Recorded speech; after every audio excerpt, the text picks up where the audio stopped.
Ahojte, vítajte pri ďalšom videotutoriáli k cvičným príkladom z predmetu separačné procesy, ktorý zabezpečuje Ústav chemického a environmentálneho inžinierstva na Slovenskej technickej univerzite. Znenia všetkých príkladov, ktoré budú v rámci týchto videotutoriálov riešené, nájdete na tomto linku, ktorý bude aj v popise videa, aby ste si zadania mohli jednoduchým kliknutím priamo stiahnuť. V tomto tutoriáli sa budeme opäť venovať rektifikácii. Viac menej si zopakujeme všetko, čo sme sa naučili v tutoriáli k príkladu číslo 5. S tým, že pridáme menšiu komplikáciu do výpočtu. Preto vám odporúčam pustiť si najskôr ten. Bez ďalšieho zdržovania poďme riešiť cvičný príklad číslo 7. 22 kmol za hodinu zmesi, obsahujúcej 45 molových percent benzénu a butanov, sa delí pri atmosférickom tlaku kontinuálnou rektifikáciou.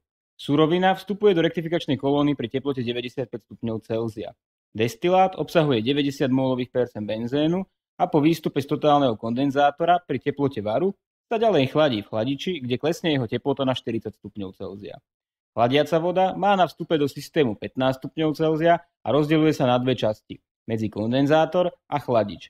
V kondenzátore sa časť chladiacej vody ohreje o 30 stupňov a odchádza zo systému. V chladiči sa druhá časť chladiacej vody ohreje o 20 stupňov Celzia a odchádza zo systému. Spotreba chladiacej vody len v chladiči je 675,1 kg hodinovo. Vypočítajte za A mólové toky destilátu a zvyšku, za B mólové zloženie zvyšku, za C hodnotu parametra Q, za D počet teoretických etáží, ak refluxný pomer je 2,5 násobkom minimálneho, za E spotrebu tepla vo varáku a za F celkovú spotrebu chladiacej vody v kondenzátore a chladiči. Základom riešenia príkladu je opäť poriadne si prečítať zadanie a zostaviť procesnú schému. Tak ako sme v minulom tutoriáli štandardnú schému rektifikačnej kolóny rozšírili o predhrievač nástreku, teraz takisto doplníme schému o jedno nové zariadenie. Začíname klasicky. Na vstupe máme nástrek F, ktorý vstupuje do rektifikačnej kolóny. Jej súčasťou sú kondenzátor a varák. Z varáka odťahujeme kvapalný zvyšok dvojité V a z totálneho kondenzátora kvapalný destilát D. Novopridaným zariadením bude chladič, výmenník tepla na dochladenie kvapalného destilátu. Výstupný prúd si môžeme označiť ako dH. V zadaní vidíme, že chladiaca voda sa teraz rozdeľuje na dva prúdy. Jeden podiel chladiacej vody sa využije v kondenzátore kolóny na skvapalnenie pár, označme si ho HV1. Druhý podiel chladiacej vody sa vedie do chladiča destilátu, označíme ako HV2. Pre varák teraz výnimočne nepoznáme parametre ohrebného média, ale jednou z úloh bude vypočítať spotrebu tepla vo varáku. Tento energetický prúd smerujúci do varáka si označíme v súlade s papierom so vzorcami a predošlými tutoriálmi ako QVAR. Procesnú schému máme hotovú a môžeme pristúpiť k zapisovaniu údajov zo zadania. Zmes, ktorú delíme, tvoria benzén a butanol. Pohľadom do tabuľky 51a na strane 72 v našich chemicko-inžinierských tabuľkách a grafoch vidíme, že prchavejšou zložkou je benzén, čo si môžeme zaznačiť. Spracúvame 22 kmol hodinovo nástreku, ktorý obsahuje 45 molových percent benzénu. Kolóna pracuje pri atmosférickom tlaku, to je P je 101,3 kPa. Surovina, to je náš nástrek, má teplotu 95 stupňov Celzia, čiže TF bude rovné 95. Destilát má zloženie XD rovné 0,9. Po jeho kondenzácii v kondenzátore sa ďalej dochladzuje na teplotu, to je teplota prúdu DH, TDH bude 40 stupňov Celzia. Chladiaca voda má na vstupoch do oboch zariadení rovnakú teplotu, a to 15 stupňov Celzia. Chladiaca voda v kondenzátore, v našom značení HV1, sa prechodom cez kondenzátor zohreje o 30 stupňov Celzia. Chladiaca voda v chladiči, v našom značení HV2, sa zohreje o 20 stupňov Celzia. Spotreba chladiacej vody len v chladiči, to je hmotnostný tok prúdu HV2, je 675,1 kg hodinovo. To sú všetky informácie priamo zo zadania. V znení otázok jednotlivých úloh ešte vidíme zadefinovaný refluxný pomer ako 2,5 násobok minimálneho.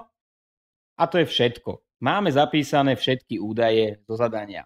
Vypočítať v jednotlivých úlohách chceme mólové toky destilátu a zvyšku ND/NV, zloženie zvyšku XV, hodnotu parametra Q, počet teoretických etáží PTE, spotrebu tepla vo varáku QVAR a celkovú spotrebu chladiacej vody, ktorú si môžeme označiť ako MHV. Bude to vlastne súčet MHV1 a MHV2. Riešenie klasicky začneme zakreslením rovnovážnych dát pre našu zmes. Zo spomínanej tabuľky 51a zoberieme údaje o mólovom zložení kvapaliny a pary pre zmes benzén, butanol a zakreslíme XY diagram. Opäť si môžeme, ale nemusíme zakresliť aj TXY diagram. Ako budeme postupovať vo výpočte? Analogicky ako v minulých tutoriáloch. Zostavíme rovnice, ktoré opisujú náš systém. V prípade rektifikácie sú to materiálové bilancie globálne a vo forme upravených tzv. Pracovných priamok. Okrem materiálových bilancií budeme potrebovať rovnovážnu krivku a prípadne ďalšie rovnice vyplývajúce zo zadania. Potom spočítame rovnice a neznáme. Ak sú ich počty zhodné, systém je riešiteľný. Ak nie, musíme hľadať cestu, ako sa zbaviť niektoré neznáme alebo ako pridať lineárne nezávislú rovnicu. V ďalšom kroku, ak bude potrebný, znázorníme prevádzkovanie kolóny graficky do XY diagramu. Tento postup nám pomáha napríklad pri hľadaní minimálneho refluxného pomeru a počtu potrebných teoretických etáží. A nakoniec nám ostáva navrhnúť jednotlivé výpočtové kroky a zrealizovať riešenie. Začneme úlohou A, v ktorej máme určiť mólové toky destilátu a zvyšku. Tento výpočet si nevyžaduje žiadne grafické riešenie, takže budeme aplikovať trojkrokový postup výpočtu. Najskôr zostavíme rovnice, a to globálne materiálové bilancie, celkovú bilanciu a bilanciu prchavejšej zložky. Vyznačíme si už štandardne zelenou a červenou známe a neznáme. Vidíme, že máme dve rovnice, ale až tri neznáme, ND, NV a XV. Takýto systém nie je riešiteľný. Musíme niektorú neznámu eliminovať alebo nájsť extra rovnicu. V zadaní žiadnu pomocnú informáciu typu výťažok nemáme, preto sa radšej pozrime naspäť do našej procesnej schémy. Materiálové bilancie žiadneho zariadenia nám neposkytnú užitočnú rovnicu. Preto sa pozrime skôr na entalpické bilancie. Hľadáme zariadenie, v ktorom poznáme stavy všetkých prúdov, to je teplotu, zloženie, skupenstvo a jeho prietok. Až na jednu jedinú neznámu v danom zariadení. To znamená, že nám bude chýbať len jeden údaj a budeme schopní ho riešením jednej rovnice, entalpickej bilancie daného zariadenia, vypočítať. Podobnú myšlienkovú analýzu sme absolvovali aj v tutoriáli k cvičnému príkladu číslo 2. Výsledkom tejto analýzy pre náš systém, konkrétne teraz, je, že v chladiči, novopridanom zariadení, poznáme stavy všetkých prúdov a vieme aj hmotnostný tok chladiacej vody. Chýba nám preto len jeden jediný údaj a to je hmotnostný alebo mólový tok destilátu. Pozrime sa teda na chladič bližšie. Zostavme entalpickú bilanciu. Na vstupe máme prúdy D a HV2 in, vystupujú nám prúdy DH a HV2 out. Dajme k sebe uzavreté systémy a po dosadení špecifických a mólových entalpií dostaneme výsledný vzťah ND krát rozdiel HD minus HDH sa rovná MHV2 krát rozdiel entalpí HHV2 out minus HHV2 in. Po vyznačení známych, respektíve vypočítateľných veličín a neznámych veličín vidíme, že máme jednu rovnicu o jednej jedinej neznámej ND. Systém je riešiteľný. Pustme sa do riešenia rovnice. Začneme pravou stranou, kde entalpický rozdiel pre chladiacu vodu môžeme jednoducho nahradiť výrazom CPHV krát delta THV. Tento výraz by sme dostali de facto pri voľbe referenčného stavu chladiacej vody na vstupe 15 stupňov Celzia a kvapalné skupenstvo. Už sme si tento výraz raz aj odvodzovali v jednom z predošlých tutoriálov, preto sa teraz nebudeme bližšie tým zaoberať. Na ľavej strane rovnice máme chladenie destilátu. Zvolíme si referenčný stav, najnižší energetický stav, a to stav prúdu ochladeného destilátu DH 40 stupňov Celzia kvapalina. Touto voľbou bude mólová entalpia prúdu DH nulová, lebo stav prúdu je zhodný s referenčným stavom. A aby sme sa dostali do stavu prúdu D, musíme tento prúd zahrievať, čiže HD bude rovné CPD krát príslušné delta T. Musíme určiť teplotu prúdu D, ktorá je teplotou varu destilátu a tepelnú kapacitu destilátu. Teplotu varu odčítame z TXY diagramu alebo určíme interpolačne. Keďže je XD zhodné s tabelovanou hodnotou, nemusíme ani interpolovať. Odčítame teplotu 79,6 stupňa Celzia. Pre strednú teplotu procesu Ideme zo 40 stupňov na 79,6, to je stredná teplota 59,8 stupňa Celzia. Nájdeme špecifické tepelné kapacity čistých zložiek, prepočítame na mólové a vypočítame pomocou pravidla aditivity CPD.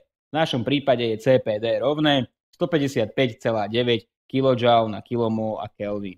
Vrátime sa do našej entalpickej bilancie, kde už poznáme hodnoty CPD a TD a TRF.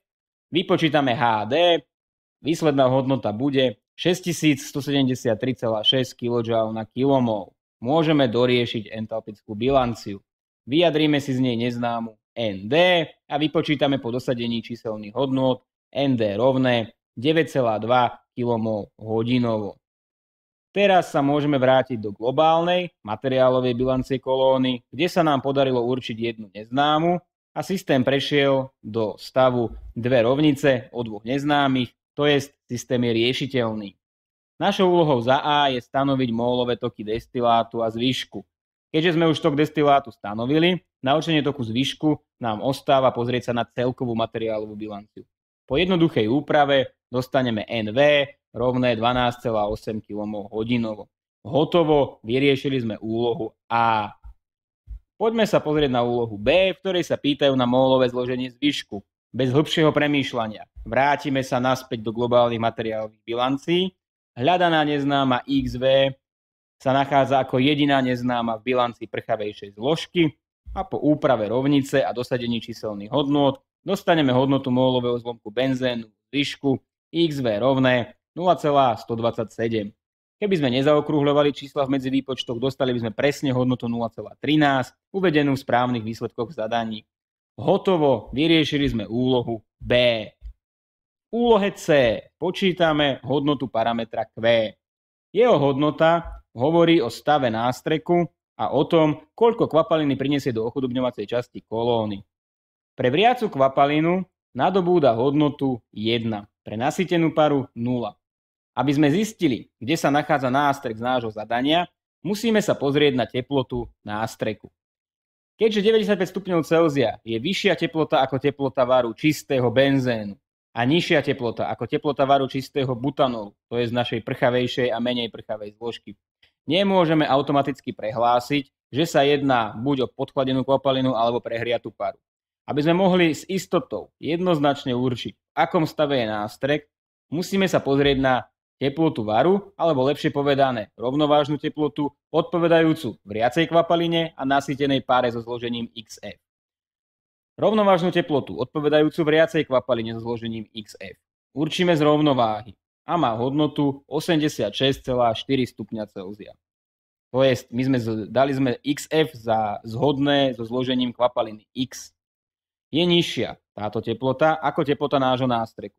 Teraz sa pozrieme na teplotu varu, respektíve rovnovážnu teplotu odpovedajúcu nasýtenej pare o zložení XF. Za Y dáme rovné XF. Tá má hodnotu 104,5 stupňa Celzia. Vidíme, že teplota nástreku je nižšia ako táto teplota a leží medzi rovnovážnymi teplotami pre vriacu kvapalinu a nasýtenú paru o zložení XF. Čo znamená, že nástrek musí byť niekde medzi, to je v stave parokvapalnej zmesi. Časť prúdu F je v parnej fáze, časť kvapalnej. Každá z týchto fáz má iné zloženie. Aké? To nám určuje rovnováha. Na to, aby sme určili hodnotu parametra Q, použijeme tentokrát modifikovaný vzťah, ktorý práve využíva informáciu o rovnovážnom zložení kvapalnej a parnej fázy. Nájdete ho aj v papieroch so vzorcami. XFV zodpovedá zlomku prchavejšej zložky v pare, V ako vapor, a XFL v kvapaline, L ako liquid. Musíme tento vzorec najskôr naplniť hodnotami. Potrebujeme k tomu poznať rovnovážne dáta. Z TXY diagramu alebo interpoláciou v tabulovaných hodnotách nájdeme rovnovážne hodnoty X a Y pre teplotu 95 stupňov Celzia.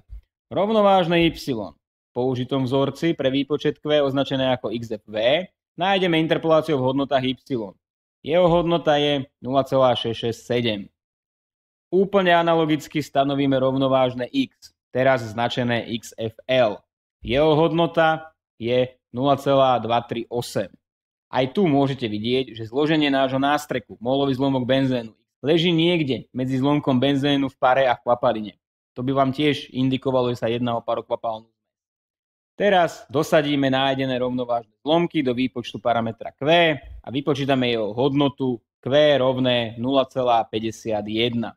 Hotovo, vyriešili sme úlohu C. V úlohe D máme stanoviť počet teoretických etáží, ak refluxný pomer je rovný 2,5 násobku minimálneho. Keďže sme už počet teoretických etáží stanovovali dôsledne krok za krokom dvakrát v posledných dvoch tutoriáloch, vieme, že riešenie tejto úlohy je grafické. Budeme potrebovať zostrojiť Q priamku. Tvar jej rovnice máme v papieroch so vzorcami a vieme, že potrebujeme dva body na jej zakreslenie. Jeden je reprezentovaný zložením nástreku, leží na pomocnej uhlopriečke. Druhý bod sme v tutoriáli k príkladu 5 počítali. V príklade 6 sme ho nemuseli počítať, lebo Q priamka bola rovnobežná s osou Y. V tomto prípade sme niekde na pomedzi týchto postupov. Q priamka nie je rovnobežná so žiadnou osou, ale druhý bod nemusíme počítať. Jeho súradnice sú totožné s určeným rovnovážnym zložením paria kvapaliny. To je, jeho súradnice sú XFL a XFV. Číselne sú súradnice našich pomocných bodov teda 0,45, 0,45, bod reprezentujúci nástrek a 0,238, 0,667, priesečník Q priamky a rovnovážnej krivky. Ideme do XY diagramu, nájdeme oba vypočítané alebo stanovené body a spojíme, čím vytvoríme Q priamku. V ďalšom kroku musíme určiť hodnotu minimálneho refluxného pomeru. K nej si zostrojíme pomocnú pracovnú priamku obohacovacej časti pre refluxný pomer R-min. K tomu nájdeme najskôr bod XD, v našom prípade 0,9, 0,9. Spojíme tento bod s priesečníkom Q priamky a rovnovážnou závislosťou, čím nám vznikne takto upravený XY diagram. R-min stanovíme pomocou jedného z priesečníkov. Keďže už priamo poznáme súradnice priesečníka Q priamky s rovnovážnou krivkou, v tomto prípade aj pracovnej priamky s rovnovážnou krivkou, nemusíme dlho zvažovať, ktorý bod použiť. Možno niekomu z vás napadlo, že sme vôbec nemuseli túto pomocnú pracovnú priamku zostrojovať, keď sme rovno poznali súradnice priesečníka. Áno, je to pravda. Hodnoty x s jednou čiarkou a y s jednou čiarkou, ktoré idú do upraveného vzťahu na výpočet R-min, sme skutočne poznali ešte pred zostrojením pracovných čiar do XY diagramu. Ak máme istotu, že pre našu zmes má rovnovážna krivka vyhovujúci tvar a že pracovná priamka obohacovacej časti pre minimálny refluxný pomer bude celá ležať pod rovnovážnou krivkou, tak si môžeme dovoliť vypustiť tento grafický krok a rovno vypočítať R-min. Ak by však hrozilo, že pracovná priamka obohacovacej časti pre minimálny refluxný pomer pretne rovnovážnu krivku, to jest by ležala niektorou svojou časťou nad rovnovážnou krivkou, museli by sme tento výpočet upraviť a nemohli by sme použiť tento bod. To však nie je predmetom tohto tutoriálu. Ideme ďalej. Zoberieme súradnice priesečníka a vypočítame R-min rovné 0,54. Skutočný refluxný pomer je 2,5 násobkom, čiže R nadobudne hodnotu 1,35. V ďalšom kroku zakreslíme pracovnú priamku obohacovacej časti kolóny, ale už so skutočným refluxným pomerom. Tento postup už máme zvládnutý z predchádzajúcich dvoch tutoriálov. Keď zostrojíme skutočnú pracovnú priamku obohacovacej časti kolóny, spojíme priesečník tejto priamky a Q priamky s bodom XV, ktorý predstavuje zvyšok z kolóny, a vytvoríme tak pracovnú priamku ochudobňovacej časti kolóny. Finálny tvar grafickej interpretácie prevádzky kolóny by mohol vyzerať nejako nasledovne. Keď ho máme zostrojený, môžeme stanoviť počet teoretických etáží. Stanovíme ho, typujete správne, McCabe-Thieleho metódou tvorby pravouhlých krokov, respektíve schodíkov medzi rovnovážnou krivkou a pracovnou priamkou z príslušnej časti kolóny. Začíname v bode XD, to je na hlave kolóny, a ideme postupne dole po bod XV, po barák alebo po dno kolóny. Od destilátu po zvyšok. Počítame počet vytvorených pravouhlých krokov, v našom prípade ich máme 3,6. Po odčítaní varáka tak máme počet teoretických etáží PTE rovný 2,6. Hotovo, vyriešili sme úlohu D.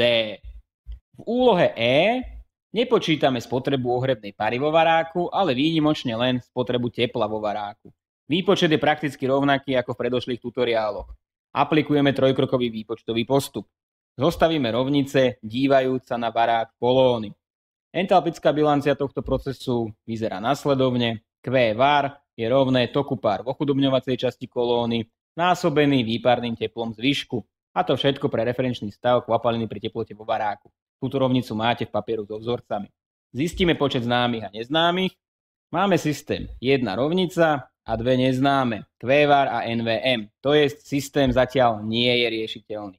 Vieme však veľmi dobre, že množstvo pár v ochudobňovacej časti kolóny NVM je možné vypočítať pomocou známych veličín NF, ND, R a Q. Dosadíme do známeho vzťahu číselné hodnoty a vypočítame NVM rovné 10,8 kmol za hodinu. Teraz už máme systém s rovnakým počtom rovníc a neznámych, konkrétne jedna rovnica o jednej neznámej. Systém je tak riešiteľný. Môžeme pristúpiť k jeho riešeniu. Najskôr zistíme, akú hodnotu má výparná entalpia zvyšku. Referenčným stavom je kvapalina pri teplote vo varáku, preto musíme najskôr určiť túto teplotu. Odčítaním z TXY diagramu alebo interpolačne stabilovaných dát pre známe zloženie zvyšku získame hodnotu 103 stupňov Celzia. Ďalej určíme výparné entalpie čistých zložiek z tabuľky 13 v chemicko-inžinierských tabuľkách a grafoch. S týmito hodnotami potom počítame delta výparné HV na základe pravidla aditivity. V minulom tutoriáli sme si ukázali, že výparnú entalpiu zvyšku môžeme počítať aj pomocou zloženia zvyšku XV. Týmto postupom dostaneme hodnotu 43 156 kJ na kmol. Ak by sme počítali korektne pomocou rovnovážneho zloženia pár a odčítali zloženie pár YV, ktoré je rovnovážne k zloženiu kvapaliny, kvapalného zvyšku v našom prípade, zistíme, že hodnota mólového zlomku benzénu v parách je viac ako trojnásobná a výparná entalpia kvôli tomu klesne o významné percento, zhruba o 13%, na hodnotu delta výparné H rovné 37 520 kJ na kmol. Tu by sme si mali všimnúť, že síce je zjednodušenie výpočtu výparnej entalpie cez XV akceptovateľné, treba si dávať pozor, ako veľkú odchýlku do výpočtu vnášame. Toto platí najmä pre prípady, že zvyšok má relatívne vysoký obsah prchavejšej zložky a je veľký nepomer medzi rovnovážnym zlomkom prchavejšej zložky v pare a v kvapalíne. V našom prípade máme vo zvyšku až 13% benzénu. Keby sme na porovnanie mali len 5 molových percent benzénu vo zvyšku, rozdiel medzi výpočtom výparného tepla cez XV a YV by bol už menej ako 10%, okolo 8%. Pri našich výpočtoch pokojne počítajme výparné teplo cez XV, ale musíme pamätať na to, že odchýlka, ktorej sa dopúšťame, nemusí byť vždy taká zanedbateľná, ako sme si ukázali napríklad v tutoriáli k príkladu číslo 5. Závisí to od prípadu k prípadu a musíme si byť vedomí tejto okolnosti. Teraz už máme všetky hodnoty pravej strany entalpickej bilancie známe, môžeme dosadiť číselné hodnoty. Ak počítame delta výparné HV zjednodušene cez XV, dostaneme spotrebu tepla vo varáku 466 085 kJ hodinou. Ak cez YV, tak 405 216 kJ za hodinu. Tu môžete priamo vidieť ten spomínaný rozdiel vo výsledku viac než 10% medzi oboma postupmi. Na obrazovke v zátvorkách tiež vidíte hodnoty hľadanej spotreby tepla v prípade, že by sme v medzikrokoch výpočtu nezaokrúhľovali a ktoré sú uvedené aj v správnych výsledkoch príkladu. Hotovo, vyriešili sme úlohu E. Stojí pred nami posledná úloha, a to úloha F, ktorej sa nás pýtajú na celkovú spotrebu chladiacej vody. Jednu spotrebu chladiče destilátu už poznáme zo zadania, takže nám zostáva stanoviť tok chladiacej vody v kondenzátore. Opäť nepotrebujeme grafické znázornenie prevádzky kolóny, takže pôjdeme na riešenie trojkrokovo. Zostavíme rovnice, pričom sa dívame na spomínaný kondenzátor. V tutoriálu k príkladu 5 vieme, že teplo potrebné na kondenzáciu pár odchádzajúcich z hlavy kolóny vieme vypočítať dvojako, a to cez zmenu teploty chladiacej vody, čo je teraz ľavá strana našej entalpickej bilancie, a cez skupenskú premenu pár, ktorá je pravou stranou bilancie. Referenčné stavy sú pre destilovanú zmes kvapalina pri teplote v kondenzátore a pre chladiacu vodu v podstate chladiaca voda na vstupe. Zistíme počet rovníc a neznámych farebným zaznačením známych a neznámych veličín. Máme jednu rovnicu, ale až dve neznáme. Okrem hľadanej spotreby chladiacej vody MHV1 aj tok pár v obohacovacej časti NVN. Systém tak nie je riešiteľný. Opäť si však veľmi dobre uvedomujeme, že hodnotu NVN vieme vypočítať. Tok pár v obohacovacej časti stanovíme pomocou známych hodnôt ND a R. Všetky hodnoty do vzťahu poznáme, môžeme dosadiť a vypočítať NVN rovné 21,6 kmol hodinovo. Vidíme, že tok pár je vyšší v obohacovacej časti ako v ochudobňovacej. pretože časť parokvapalného nástreku, konkrétne tá parná, prešla z nástrekovej etáže hore do obohacovacej časti a zvýšila tak tok pár. Keď sa vrátime do entalpickej bilancie, máme už o jednu neznámu menej, čiže riešime systém jednej rovnice o jednej neznámej. Systém je riešiteľný. Pristúpme teda k jeho riešeniu. Známe veličiny na ľavej strane rovnice poznáme. Tepelná kapacita pre vodu bude v našich výpočtoch vždy 4,19 kJ na kg Kelvin, ak sa jedná o kvapalnú vodu.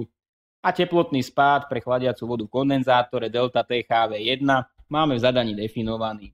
Preto nám stačí pozrieť sa bližšie na pravú stranu rovnice, kde musíme vypočítať delta výparné HD. Na jeho určenie musíme najskôr stanoviť teplotu, pri ktorej máme vriaci kvapalný destilát. Pamätáme si, že táto teplota nie je zhodná s teplotou prichádzajúcich pár, ale pre naše potreby ich totožňujeme.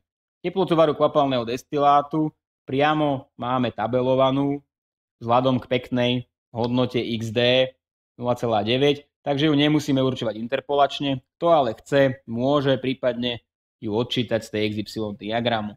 Jej hodnota je 79,6 stupňa Celzia. Výparnú entalpiu čistých zložiek nájdeme v príslušnej tabuľke. V tomto prípade sme teplotu stotožnili s teplotou 80 stupňov Celzia, pre ktoré sú výparné entalpie oboch zložiek priamo tabelované. V poslednom kroku prepočítame výparné entalpie na mólové a pomocou zlomku XD vypočítame zmesnú mólovú výparnú entalpiu destilátu delta výparné HD rovné 32 427 kJ na kilomol. Vrátime sa do entalpickej bilancie, kde už všetko poznáme. Upravíme rovnicu, vyjadríme neznámu MHV1, dosadíme čísla. Získame údaj MHV1 rovné 5572 kg za hodinu. Celková spotreba chladiacej vody bude súčtom MHV1 a MHV2. Dosadíme a vypočítame MHV rovné 6247 kg hodinovo. Keby sme počítali presnejšie a nezaokrúhľovali, dostaneme číslo 6238 kg za hodinu, ktoré je uvedené vo výsledkoch k príkladu. Hotovo, vyriešili sme úlohu F. Na záver opäť rekapitulácia k príkladu. Ukázali sme si, že občas vôbec na úspešný začiatok riešenia príkladu musíme kombinovať materiálové bilancie s entalpickými. Podobne ako tomu bolo vo videotutoriáli k cvičnému príkladu číslo 2. V príklade riešenom v dnešnom tutoriáli sme najskôr cez entalpickú bilanciu chladiča stanovili tok destilátu, aby sme potom z globálnych materiálových bilancií stanovili zvyšné veličiny, tok a zloženie zvyšku. Tiež sme si uviedli do praxe nový spôsob výpočtu parametra Q, a to pre parokvapalné nástreky cez rovnovážne zloženie pary a kvapaliny. V takomto prípade nadobúda parameter Q hodnotu v rozmedzi 0 až 1. V druhej polovici príkladu sme si zopakovali entalpické bilancie oboch hlavných zariadení rektifikačnej kolóny, varáka a kondenzátora. Pri výpočte spotreby tepla vo varáku sme si demonštrovali aj veľkosť odchýlky, ktorej sa môžeme a nemusíme dopúšťať, keď počítame výparné teplo cez mólový zlomok kvapalného zvyšku XV. Nejedná sa nevyhnutne o chybu vo výpočte, ale treba byť obozretný a pamätať na to, že využitím zlomku XV do istej miery zjednodušujeme a najmä znepresňujeme výpočet, a to nie vždy v zanedbateľnej miere. To je všetko na dnes, majte sa pekne.